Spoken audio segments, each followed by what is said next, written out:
โอสุลาก่อนนะแต่ละนี่กูมันแต่ละนี่กูมันมีอะไรเนี่ยชันเลยมันเนาะโอเค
Selesai kula kucana. Saya lah mi anak dah buat nah. Nah, mi biasa beja bah.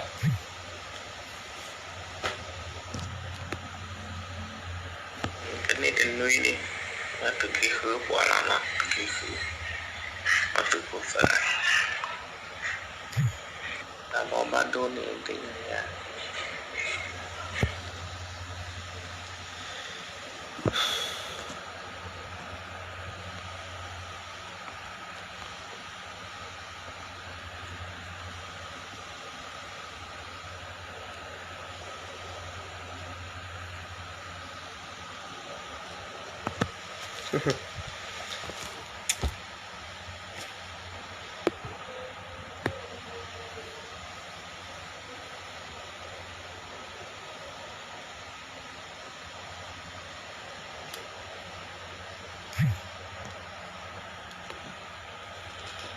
Ko chona ne kana ne lu kham wa ka pla da ka sa ye ke de pla wa da ta ki ta kyo ni ya we ta me clear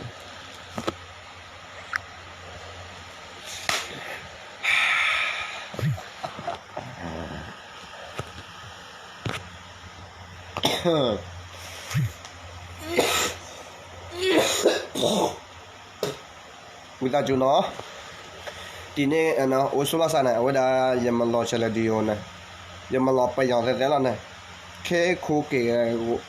ko no yamalo ka da le flow de so no wita juno wada ba cha ta me clear ga ke ko ma ye te wa ga nyo na po de ni ya ne ye te pi yang le le no okay no PDF တိုင်းသားလက်နက်ကန်အကိုလုံးเนาะတက်လာအကြီးဆုံးဆိုတာကျွန်တော်တို့ KB နဲ့တက်လာအကြီးဆုံးနာမည်လာဖော်ပြမယ်လာပြီးဖော်ပြမယ်အမှကျွန်တော်ကအမှန်တရားဖော်ပြမယ်เนาะဒီနေ့မြန်မာစကားသက်ပဲပြောမယ်เนาะကျွန်တော်ခဏပြောနေเนาะတမဟာ6မှာလာပြီးတော့ပါလောက်ကန်မလဲဆိုတာခင်ဗျားတို့သိเนาะအခုမှနေရတမဟာကုံကနေတယ်โอเคเนาะကျွန်တော်တို့ KB နဲ့မှာလာနေတယ်ကျွန်တော်တို့ K ကိုလာလေတယ်တွေးခွဲတယ်ရချစ်တိုက်ခိုင်းတယ်ရတယ်เนาะကျွန်တော်ခဏပြောတယ်နော်ကျွန်တော်ကအမှန်တရားဖော်ထုတ်တယ်နော်လို့ရခံရတယ်နော်ယောက်ျားကေဆိုတာ KPP သွေးနေနီနော်တခါမှနဲ့တစ်ခါမှမိုက်ဘူးနော်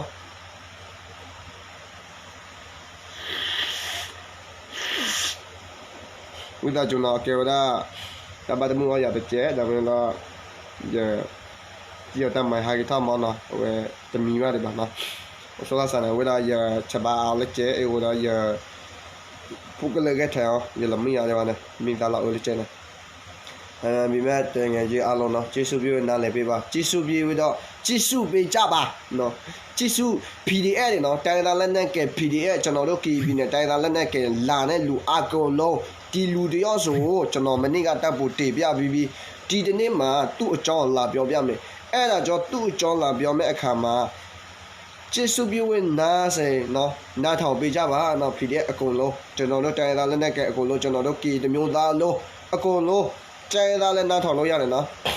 သူရဲ့လောက်တယ်ဖို့သူရဲ့စားတော့ဖို့သူရဲ့သွားလာဖို့သူရဲ့နေထိုင်ဖို့သူဘယ်လိုလုပ်မလဲကျွန်တော်အမှန်တရားဖော်ထုတ်မယ်နော်ကျွန်တော်ပြောရှင်းရှင်းပဲနော်ကျွန်တော်တို့လာနော်အမှန်တရားလုံးတဲ့လူတော့လက်လေးစားတဲ့သွေးကွဲတဲ့ကြေချစ်တိုက်ခိုက်လိုက်ကြေတစ်ဖွဲ့နဲ့တစ်ဖွဲ့သွေးခွဲအောင်တစ်ဖွဲ့နဲ့တစ်ဖွဲ့အဖွဲ့များလာသူကလာလုပ်ပေးတယ်နော်โอเค6ရောက်9ရောက်ပဲစီးနေတယ်နော်ဒါပေမဲ့ကျွန်တော်စကားမပြောခင်ကြည့်စုပြတော့ကျွန်တော်အလုပ်လုပ်ပြီးပြလာတာတော့ညပဲအလုပ်ရှင်လုပ်ပြီးပြလာတော့ကျွန်တော်မအေးရသေးဘူးတော့ပဲတော့ကျွန်တော်နည်းနည်းနားရှိတယ်နော်အဲ့ဒါကြောင့်ကြည့်စုပြနားလည်ပေးပါနော်ဒါပေမဲ့နားမလို့မအေးရပြီမဲ့တိုင်းပြည်နဲ့လူမျိုးအတွက်မအေးရပြီမဲ့ပြောရဲကိုတက်တဲ့ဘက်ကစူးစမ်းပြီးတော့ပြောပေးမယ်နော်ပြီးတော့မအေးရပြီမဲ့ဖြစ်ဖြစ်နားရှိပဲဖြစ်ဖြစ်နော်ကျွန်တော်မသိခေကျွန်တော်ဒီအမှုကိုဒီအမှန်တရားလူတယောက်အကြောင်းမဖော်ထုတ်ခင်မှာဥပမာကျွန်တော်အခုစကားပြောပြီးတော့ဒီတနာရီပြီးနေနောက်ထပ်တနာရီကျွန်တော်သိမယ်ကျွန်တော်သိပြီးဆိုရင်ဒီလူတယောက်သူ့အကြောင်းသူများဖော်ထုတ်လို့မရဘူးတိတဲ့လူဖော်ထုတ်ရမှာသူရောက်မှမဖော်ထုတ်သေးဘူးနော်သူလာနေတာနော်သူလာနေတာအဲ့ဒါကြောင့်ကျွန်တော်ဒီအသက်ရှိနေ၍ဒီအသက်ရှင်နေ၍ကျွန်တော်တို့ဒီမျိုးသားလို့ကျွန်တော်တို့တိုင်းသားလက်နဲ့ကအကုန်လုံးကျွန်တော်တို့ PDF တွေတိုင်းသားအကုန်လုံးညီကောင်မောင်နှမတွေအကုန်လုံးဒီဒုက္ခမရောက်အောင်ဒီလိုမျိုးဒုက္ခမရောက်အောင်ဒီလူရဲ့လက်ချက်ကိုမရောက်အောင်ကျွန်တော်တက်တဲ့ဖက်ကစူးစမ်းပြီးသူ့အကြောင်းလာပြောပြမှာကျွန်တော်တို့တိုင်းသားလက်နဲ့က PDF တွေတတိဝီရိယနဲ့နေပါသူနဲ့နော်သူလက်ထက်မရောက်အောင်ဒါပေမဲ့ကျွန်တော်မပြောခင်မှာအကြောင်းကြားလာပြောပြတယ်နော်ကျွန်တော်နော်အခုဥမာကျွန်တော်ဒီအမှုမဖော်ထုတ်ဘူးလို့မှမသိဘူးနော်ကျွန်တော်ပြောမယ်2021 3လပဲ21ရက်နေ့နော်2021 3လပဲ21ရက်နေ့စပြီနော်ဒီလူတယောက်ကသူ့နာမည်ကဒေါ်တာထေမြင့်နော်ဒေါ်တာထေမြင့်โอเคသူ့နာမည်ကဒေါ်တာထေမြင့်ကျွန်တော်တို့ကီဘီနယ်မှာတလာအကြီးဆုံးသူလောက်ကန်သူရဲ့စီးပွားရေးကီဘီနယ်မှာစီးပွားလာလောက်တယ်နော်နံပါတ်1တလာနော်နံပါတ်2စီးပွားလာလောက်တယ်နံပါတ်3ကျွန်တော်တို့ကီချစ်ရတိုက်တယ်ကီချစ်သွေးခွဲတဲ့ကီချစ်တိုက်ခိုက်တယ်နော်တစ်ဖွဲ့နဲ့တစ်ဖွဲ့ပြပြီးမညီညွတ်သူသွေးခွဲတယ်နော်နံပါတ်3နံပါတ်4ကအမတရားရတဲ့လူသူကလက်ဖားတယ်ဖားပြီးထောင်ချမယ်ပြီးတော့နံပါတ်5သူများမြင်ကိုသေးတယ်သူများခြံသေးတယ်နော်โอเคသူ့အမှုက5ခုရှိတယ်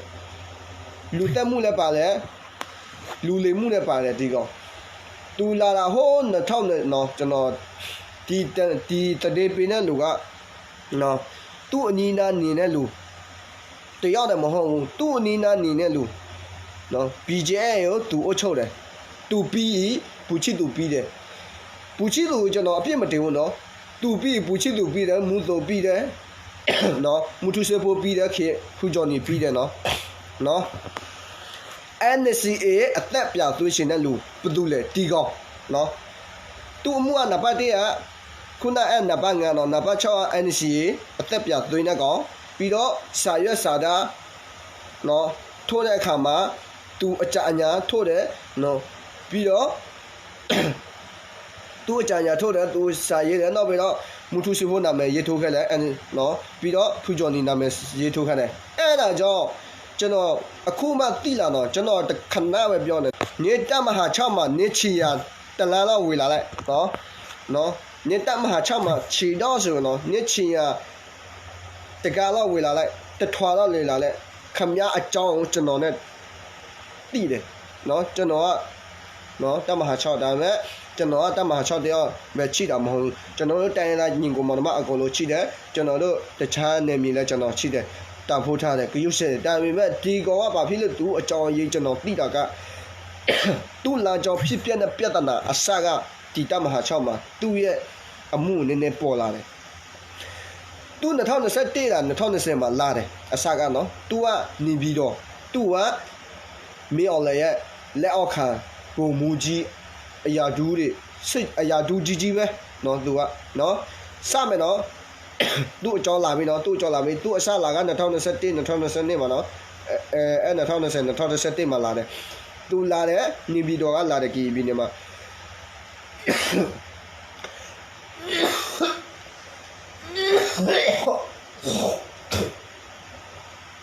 ကျေးဇူးပြုနားလည်ပေးပါနော်ချောဆိုးနဲ့နားရှိတယ်ဒီမို့ပေါ်ထိုးရမှာနော်သူကပဲစာပေါ်တယ်ပဲစာချမ်းသာတယ်လိုအပ်တဲ့ပဲစာသူရတယ်နော်ဒါဖြစ်လဲဆိုတော့သူကနေပြီးတော့မှလုံးလုံးကန်တာ哦သူလာတဲ့အခါမှာသူတက်လာလို့လေကျွန်တော်တို့ကီရီမျိုးသားလို့သူပါလာလို့လဲဆိုတော့ကျွန်တော်တို့ကီရီကိုတွေးခွဲဘယ်လိုလုပ်လဲသူအကြညာသူကခင်ညိုလက်အောက်မြောက်လက်အောက်သူကဒီမှာလာလဲလာပြီးတော့သူအဲ့ဒီမှာသူကလာတဲ့အခါမှာပါလို့လဲဆိုတာကကျွန်တော်တို့ဖူဂျော်နီတမီနဲ့လာမသိဘူးနော်ဖူဂျော်နီတမီနဲ့တူနေနော်အဲ့မှာရှိသေးတယ်ဟိုဟာဘုံမူကျွန်တော်တို့ KB နဲ့နာမည်ကြီးမူထူစေဖို့ဖူဂျော်နီမဟုတ်မူထူစေဖို့သူ့နမီကြီးတယောက်နဲ့အလို့တူတွဲလို့လေသူကလာပြီးတော့ပါလို့လဲဆိုတာရှာသေးတယ်သူကလာတဲ့အခါမှာပါရှေးရလို့နင်းတော်တာပဲဖြစ်ဖြစ်တာမတာပဲဖြစ်ဖြစ်နော်သူရဲ့ကောင်းနေပက်စာဘလောက်ပဲချမ်းသာနော်နေပက်စာဘလောက်ပဲရှိနေဘလောက်ပဲတော်တာဖြစ်ကျွန်တော်တာဖို့မထားဘူးကြုံမဆိုင်ဘူးဘာဖြစ်လဲကျွန်တော်တို့လူမျိုးကျွန်တော်တို့တိုင်းသားလူမျိုးတာဖို့မထားလို့ကျွန်တော်နင်းကိုလည်းတာဖို့မထားဘူးနင်းလည်းကျွန်တော်တို့လူမျိုးကိုကျွန်တော်တို့တတ်ဖြတ်တယ်ပရိကျစ်တယ်ရဆက်ဒုက္ခပေးတယ်အခုကျို PDF တွေရဆက်ဖာခံတယ်လေကစ်ကိုမှခမရရဲ့လက်ချက်အခုမှပေါ်လာပြီကျွန်တော်တို့ KNO နော်ကျွန်တော်တို့ KNO နော်ကျွန်တော်တို့ KNO ဟိုဟာကျွန်တော်တို့ KNO ဖူးနာတာများအမှုလဲပူသူထုတ်လဲဒီကောင်ပဲနော်အဲ့ဒါကြောင့်ကျွန်တော်ဒီနော်ညင်းလဲကျွန်တော်တို့နေမီမှာလာပြီးတော့တလာလုပ်တယ်ကျွန်တော်လဲနင်းလဲနင်းတို့အဖက်ထဲမှာလဲကျွန်တော်လဲတလာရှိတယ်ရှင်းပဲနော်အခုမှနင်းအကြောင်းမှာအဲ့မှာကျွန်တော်တို့ခလေးတယောက်ရှိတယ်ဟောကြီးကနင်းလက်ထက်မှာစာသေးဘူးတဲ့စာသေးဘူးလားမသေးဘူးလားတော့မသေးချာသူကစာသေးတယ်နင်းသိတယ်တိကျကျနင်းကိုအကြောင်းသိတယ်ဒါပေမဲ့တိကျသိပေမဲ့အခလေးကိုသူကနင်းအကြောင်းမသိသေးဘူးအဲ့ရေတို့ကနင်းလာတာ2021 2022အခုမှ2020နှစ်နော်2020ရှိပြီပြောကြည့်လဲဘယ်နဲ့လဲပြီးတော့ NC စာချုပ်တယ်အဲ့မှာလဲသူကဒီမှာလဲကျွန်တော်တို့ဒီမူထူစေဖူသူရဲ့အဲ့မှာလဲသူတို့လောက်ကစားတော့အခုမှ तू ကများသောအဖြစ်ခင်ဗျားတို့ကျွန်တော်မနေ့ကတပ်ဖို့တည်ထားပြီသူ့ရဲ့လောက်ကဖို့စားတော့ပုံနဲ့ကျွန်တော်လာပြီးပြောပြီးနော်တီးကောင်တွေကဒီခွေးတော်စားတွေကမြင်းပြီးတော့နဲ့ခဏနေ့တဲ့အဆက်အသွယ်ဖြစ်တယ်သူကစားနဲ့အဖွဲဖို့ကောက်ဆိုပြန်ကောက်ရှိတယ်လင်းငါကောက်ရှိတယ်အမားတွေကလူတယောက်ဆိုတာဘယ်တော့ပဲဖွဲဖို့ကောက်ဘယ်တော့ပဲလဲဘယ်တော့ပဲများတကောက်ဆိုတကောက်ပဲတယောက်ဆိုတယောက်ပဲနော်နေကအကောက်နဲ့အများကြီးသူများအကြောင်းလက်လေးလားသူများကိုလက်ဖမ်းသူများတတိပေးနော်သူများသွေးခွဲသူများကြီးရှိတိုက်တာနေပဲအဲ့ဒါကြောင့်ကျွန်တော်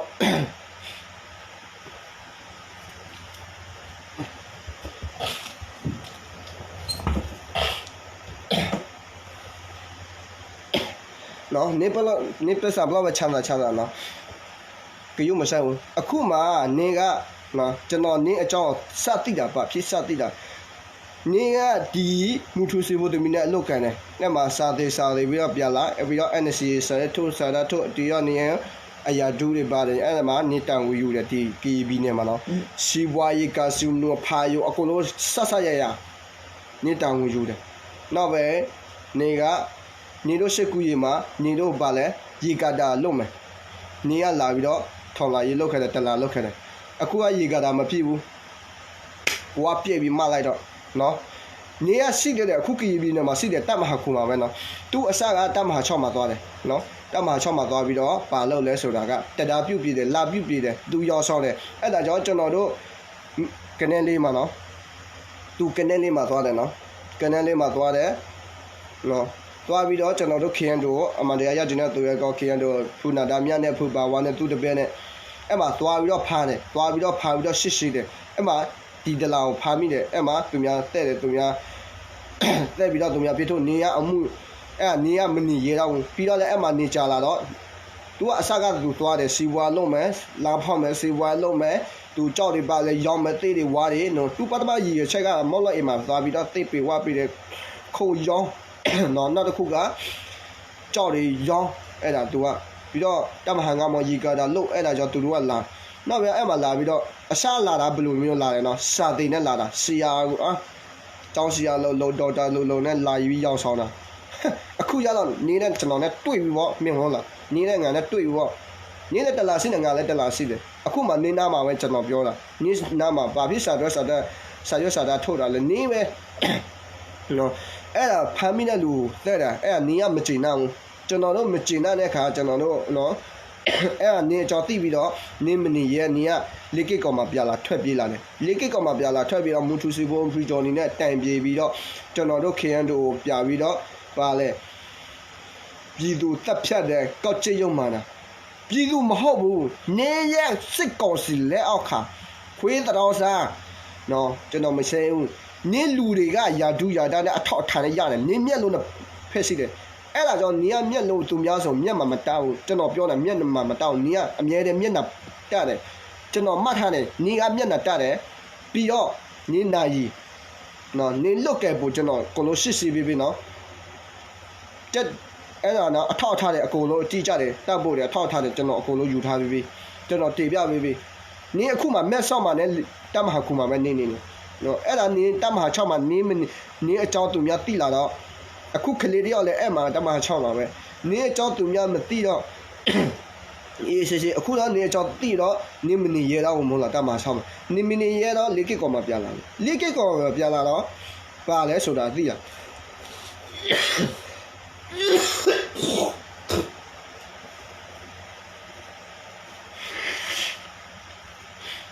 နော် PDF တွေအကုန်လုံးလာနာထောင်းနော်တိုင်းသားညင်ကောင်မအားလုံးတီးကောင်လာနာထောင်းတူတပ်ပို့လက်တီးပြပြီး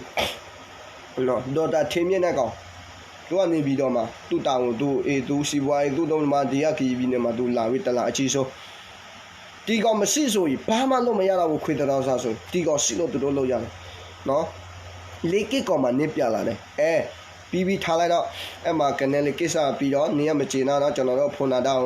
ထုတ်ရှိတယ်ဒါပေမဲ့ပြည်သူကလက်မခံပြည်သူကဖုန်နာတာထောက်ခံတယ်အဲ့နေရမကျေနာပြီးတော့စာရွက်စာသားနဲ့နေကြီးတဲ့ NC စာချုပ်အတန်းသွားရမှာ KNU ဥပဒေနဲ့သွားရမှာကဲအဲ့စာရွက်မှာတကယ်ကဘယ်သူထုတ်လဲမူထူစီဖို့ထုတ်လားဖူဂျော်နီထုတ်လားမဟုတ်ဘူးဘယ်ကုမ္ပဏီပဲအစီဝေတဲ့နော်နေလဲလောက်ဝခတ်မှာနင်းလူရှိတယ်ကျွန်တော်လည်းလူရှိတယ်နော်နင်းရဲ့ဌာနချုပ်ကျွန်တော်တို့ကြည့်ပြီးနေဌာနချုပ်လောက်ဝခတ်မှာလည်းနေတို့အဖွဲ့ရှိတယ်ကျွန်တော်လည်းအဖွဲ့ရှိတယ်ချစ်စေးပဲနော်အဲ့မှာ traditional ဘွဲမှာသူများတဲ့တယ်နော်စီဝေးဘွဲမှာနော်ပုပ်ပွက်လေးလေးပဲကျွန်တော်ကနော်မရိုင်းချင်ဘူးမဆဲချင်ဘူးနော်အဲ့မှာတကယ်ကတော့အမှန်တရားတော့သူတို့နဲ့ဘာမှမသိဘာမှမဆဲဘူးမထူစီဘူးနဲ့ဖူကျော်နေနဲ့ဒီအကြအညာပေးတယ်နေပူချစ်သူအကြညာပေးလိုက်မူထူစီဖို့အကြညာပေးလိုက်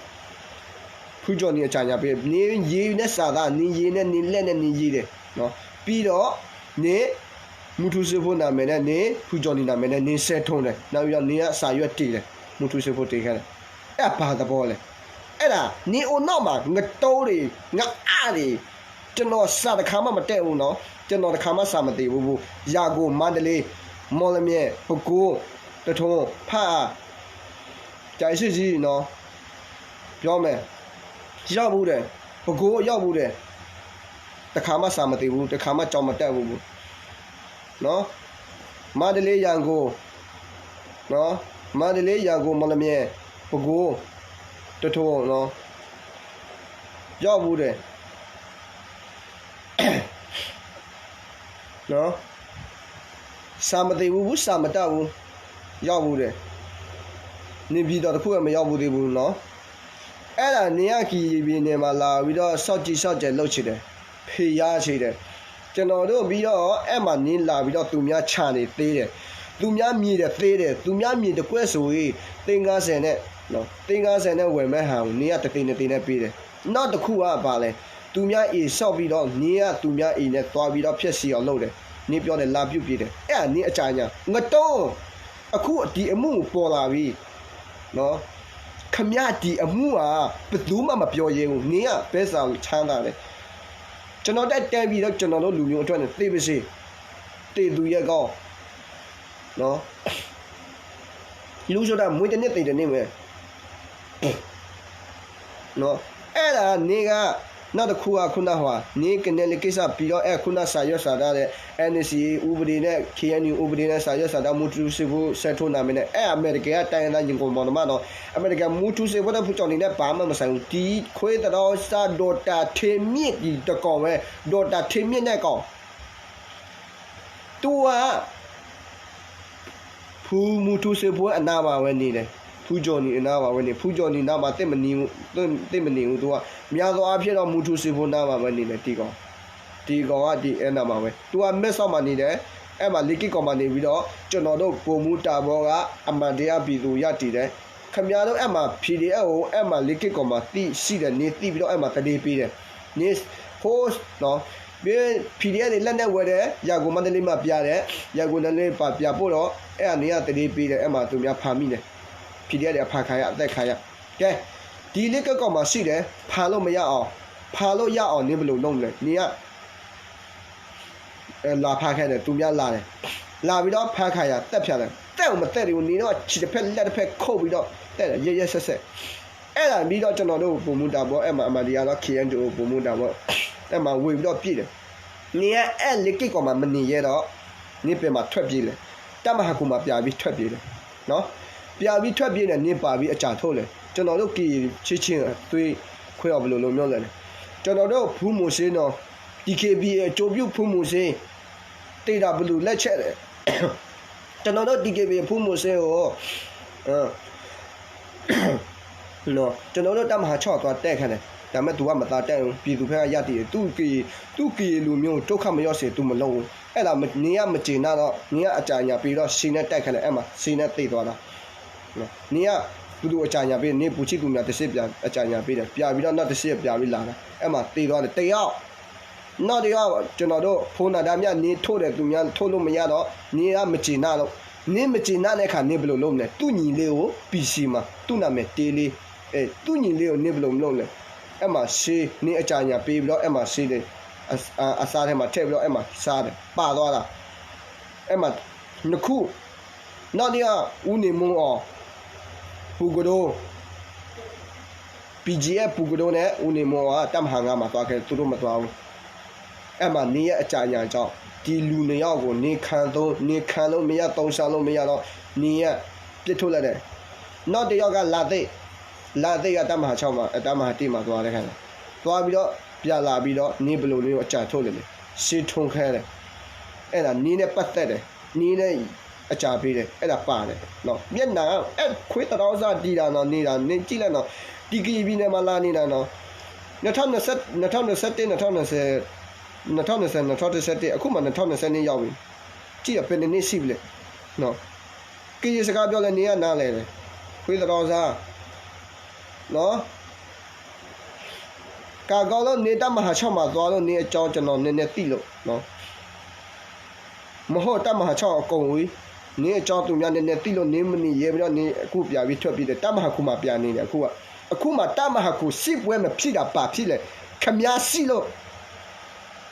BGA ကကျွန်တော်တို့လူမျိုးပြတိုက်ခဲ့တာဘယ်သူလက်ချက်လဲဘယ်သူအကြလဲနေပဲဘယ်လိုလဲအခုတရေပင်တဲ့လူတွေ BGA လည်းပါတယ်ဒီကျွန်တော်တို့ကရှိသားလည်းပါတယ်ဒီကြောင်းသားလည်းပါတယ်နော် PDF အဖက်ခံရအသက်ခံရလဲနေလက်ချက်နော်ဒေါ်တာထင်းမြင့်ပြီးတော့ NC အသက်ပြသွေးချင်တဲ့ကောင်လဲနေပဲခဏစာရွက်ထုတ်တဲ့ NC ဘယ်သူနေကိုမြန်မာနိုင်ငံအစိုးရလို့သတ်မှတ်လဲဟမ်နိုင်ငံတကာသတ်မှတ်လို့လားခွေးတော်စားနေမျက်လုံးကနေမမြေတော့မြင်မျက်မှန်နဲ့တတယ်နော်နေမူထူးစေဖို့လားနေပြီးတော့အစာရွက်စာသားထုတ်တဲ့တရုပ်ဆောင်လာနဲ့တပ်ဖို့ရဲတာနဲ့ပြီးတော့ဟိုပါသူများတပ်ဖို့ခိုးရတာနော်နေခိုးရတဲ့တပ်ဖို့နေရတဲ့တပ်ဖို့သူများခိုးရတဲ့တပ်ဖို့အခုမှပေါ်လာကိုကြီးနော်ကျွန်တော်ခဏပြောတယ်လူတယောက်ဆိုလေလို့ရတယ်တဲ့လို့ရတယ်လွတ်ချင်လှုပ်လို့ရတယ်အမှန်တရားဆိုတာဖိုးကွယ်လို့မရဘူးတနည်းတစ်ချီပေါ်လာမှာပဲလူတယောက်ပြည့်စည်ခိုးလို့ရတယ်လေလို့ရတယ်ကိုယ့်စိတ်ကိုပြပြီးတော့လေလို့မရဘူးကိုယ့်စိတ်ကိုပြပြီးမှန်တရားပေါ်ထုတ်အဲ့ဒါကြောင့်ကျွန်တော်ကဒီတနေ့ဒီတစ်ချိန်မှာနေအကြောင်းမှာပေါ်လာပြီကျွန်တော်တို့ပြောတာကျွန်တော်ခုနပြောတဲ့စကားအမှန်တရားတဲ့ပဲ ခုန NC စာရွက်စာတထုတ်လဲတူပဲပြီးတော့အသက်ပြသွေးချေလဲတူပဲ PDF အသက်ခံရအဖတ်ခံရလဲတူပဲစီဝါရေးလောက်တမတွေတူပဲပြီးတော့ကျွန်တော်တို့ပုံမှုခေရတို့ဖုန်းနံပါတ်များသူထုတ်ချေတယ်နော်သူထုတ်လို့မရတော့သူ့မချေတော့သူ့ညီလေးပြလို့လဲပြီးတော့ကျွန်တော်တို့ KA ကောင်းဆောင် BGF ပဲဖြစ်ဖြစ် DKB ပဲဖြစ်သူခံလို့မရဘူးသုံးဆလို့မရဘူးဆိုရင်သူလှုပ်ချေတာလှုပ်သူကျွေးချေတာကျွေးသူတက်ချေတာတက်နော်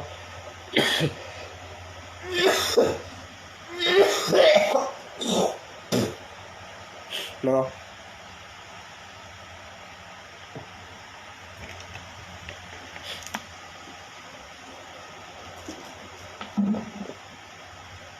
တချို့ကမသိဘူးနော်ဒီကောင်ကပါစီလည်းမသိတာ तू ကဒေါ်တာနဲ့တရုတ်ဆောင်တာကျောင်းဆရာနဲ့တရုတ်ဆောင်တာနော်ပြီးတော့တော်တာတလျောက်လိုမျိုးလူကပြောလဲဆက်ပြုတ်ရေးပြီးတော့ဆက်ပြုတ်ရေးသူလို့တယ်နော်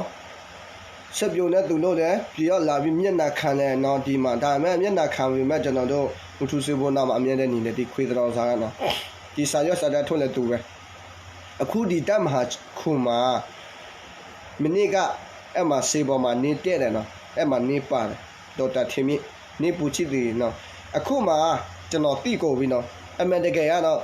ပူချစ်သူကကျွန်တော်နေတို့မအလားပြတိုက်ချင်တာမီမဲ့နေကအမေ့မပေးဘူးနေကပူချစ်သူချေရလက်ကြည့်တယ်တကွက်မနာနဲ့နေပူချစ်သူရှင်းမယ်အဲ့ဟာမူးသူ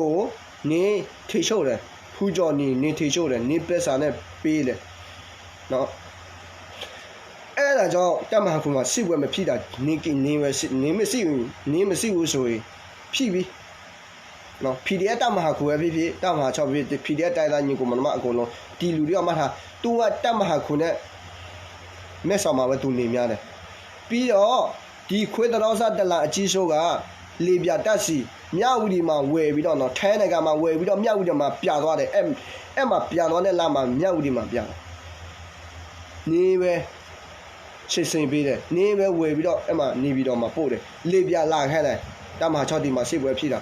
ဘုသူဆက်တယ်လို့တယ်နေပဲဆက်တယ်လို့တာအဲ့ဒါကြောင့်ဒီလူဆိုတာနေဘလောက်ပဲလေနော်ကျွန်တော်နီးနာမှာလဲနေရတလာလုတ်ပေးတယ်နီးနာမှာလဲတလာလဲကျွန်တော်ရှိတယ်အဲ့ဒါကြောင့်နော်အခုနေပြဿနာနေအမှုနေရလေယာမှုနော်နေကျွန်တော်တို့အပေါ်မှာတိတ်ဆာဖောက်ကုန်ပြီနော်အဲ့ဒါကျွန်တော်တို့ကေတမျိုးကေတိုင်းတိုင်းညီကိုမအကုန်လုံးနော်ဒီမြန်မာနိုင်ငံဖြစ်ပြတဲ့ပြဿနာမှာသူရဲ့ပါဝေပတ်သက်မှုတရားဆို90ရာခိုင်နှုန်းပါတယ် PDF ဆိုတေချာပြီးအဖတ်ခံရအသက်ခံသူ့အကြောင်းနဲ့လေပြတာစီတိုင်းတာသူပဲစီဝိုင်းသမားတော်မြောက်ဒီပါဆိုကန်စီနိုဖာယိုအာဝါရီ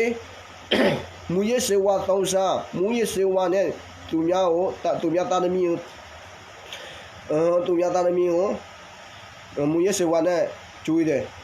သူများသားသမီးဖြက်စီးတယ်နော်တီကောင်ပဲနေဆက်ပြိုရေးလုပ်မယ်ဆိုအစကလေကစ်ကောင်မှာမဲကနေလေးမှာဘယ်လိုလဲအဖိုးနာတာမြတ်ထုတ်ရှိလဲထုတ်မရတာနေရဘာဖြစ်လို့ကျွန်တော်တို့ဖိုးနာတာမြတ်နေထုတ်မရတော့သူ့ညီလေးနေမကျင်တော့နေညီလေးကနေနဲ့အလုတ်ကဦးနေမွန်အောင်နဲ့ကိုကဒိုနဲ့အလုတ်ကလုပ်တယ်နော် BGF ထဲမှာအလုတ်လုပ်တော့ပက်စာရတယ်နေကပက်စာရတယ်နေတွေ့တယ်ဒါပေမဲ့နေကခံစားလို့မရသုံးစားလို့မရတော့နေကမကျင်တော့နေကတက်ဖြတ်တယ်နေအကြညာနဲ့နေကဆေးနဲ့တိုက်ပြီးတော့သေးတယ်လာသေးသေးတာနဲ့နေနဲ့ရန်ကယ်တော့50ရန်ကယ်တော့ပါတယ်မူဝဲတဲ့ဟိုကဖူမိုစီ TKB အကျိုးပြုပါတယ်နော်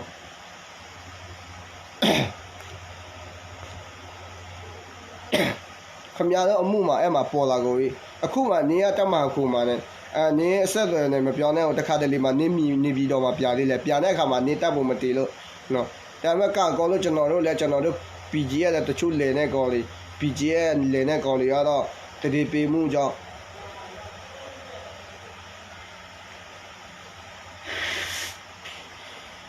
ဒီအမှုနော်ဘယ်သူမှမပြောဘူးဒီကောင်ထေလည်းမထေထားဘူးဒီလိုမျိုးဖြစ်လာတယ်နော်ဒီလိုမျိုးဖြစ်လာမှာဒီလိုမျိုးလာမှာဒီလိုမျိုးပြဿနာပေါ်လာမှာကျွန်တော်ထေလည်းမထေထားဘူး ခမများတို့နေရလာပြီးတော့ကျွန်တော်တို့ထေတာနေရဒေါ်တာတယောက်လိုနဲ့သူများနေကိုယူသေးတယ်တန်ဖိုးတန်းတဲ့အထေကြီးတယ်တကယ်ရတော့စစ်တပ်ကအော်ဒါကြတကယ်စစ်တပ်ကြနေရချောင်းဆရာနဲ့လာပြီးရောက်ဆောင်တယ်တကယ်တော့နေကျွန်တော်တို့ကမြို့သားကျွန်တော်တို့တိုင်းသားအပေါ်မှာပြတော့မသိစားမရှိအဲ့ဒါကြောင့်ကျွန်တော်ခဏပြောနေမှာတလာစီလို့ပြောတာနော်တလာစီလို့ကျွန်တော်တို့စစ်တိုက်တာမအောင်ဘူးအဲ့ရတော့တလာမှာအကြီးဆိုးတယောက်တော့ရှိတယ်အောက်ခြေတယ်ရှိတယ်ဒါပေမဲ့ဒီကောစီမရှိဘူးဆိုရင်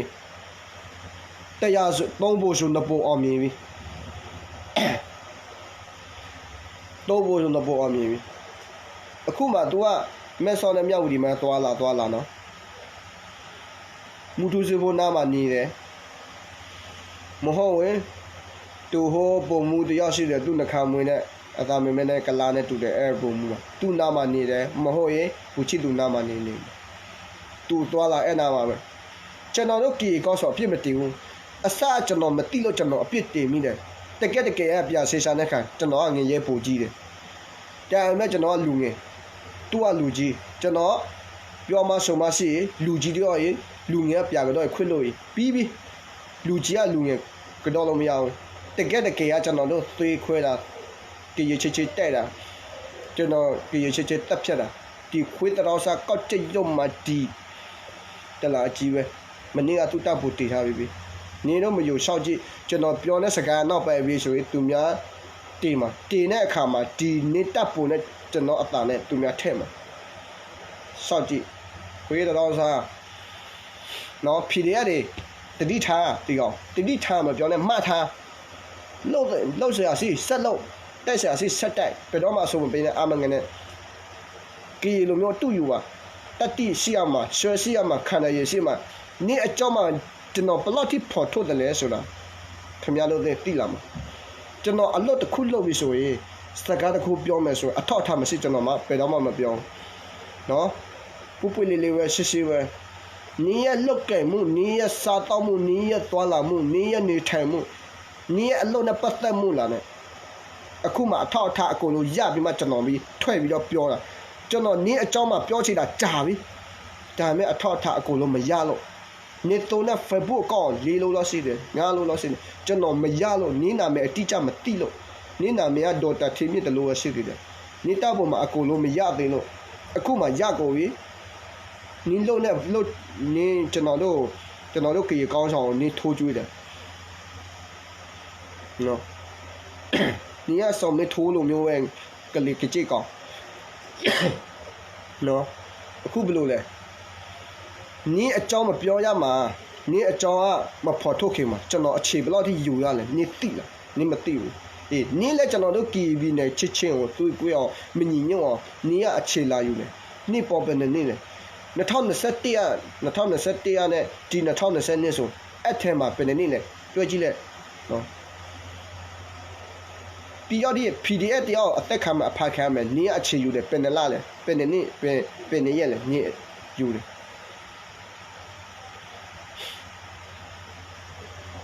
အဲ့ဒါကြောင့်ဒီနေ့ကနေဘွားတော့အမှန်တရားတော့ပွလေးလေးစိတ်ကိုပြီးနော်ပေါ်ကိုပြီးလိမ့်လိုက်တော့နော်ဒါမှနင်းမတည်သေးတော့ကျွန်တော်ပြောတဲ့စကားနင်းတွေ့မှာပါနင်းတွေ့တဲ့အခါမှာကျွန်တော်မချင်တော့ကျွန်တော်သိတယ်နင်းကပဲစာပေါ်တယ်လိုအပ်ချင်တဲ့ပဲစာနင်းတီပူ PGL တော့မှစီတာအများကြီးနင်းတရော့ပဲစာပေးလိုက်အဲ့ဒါပြီးပြီမူတီဖိုပဲစာပေးလိုက်ပြီးဖူဂျော်နီပဲစာပေးလိုက်ပြီးမောကျွန်တော်တို့ကပဲစာမမှန်ဘူးလူဆိုတာဘလောက်ပဲစီရဘလောက်ပဲဒုက္ခရောက်လူရဲ့တယောက်ကိုကြည့်စာမေတ္တာတရားနော်အဲ့လူတွေကနော်ဘယ်တော့မှထမင်းမငါဘူးကျွန်တော်တို့တိုင်းသားညီကောင်မအပေါ်မှာ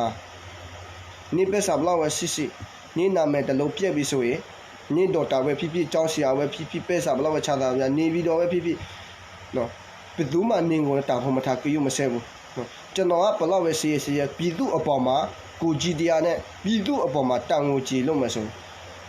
ကျွန်တော်သိတော့မှကျွန်တော်နာမည်ကိုသူများ သူရဲ့ကောလို့ခေါ်မှာတတ်မှအတိမပြုလို့ပြုမှာနင်းလိုမျိုးနင်းတိမမပြုနော်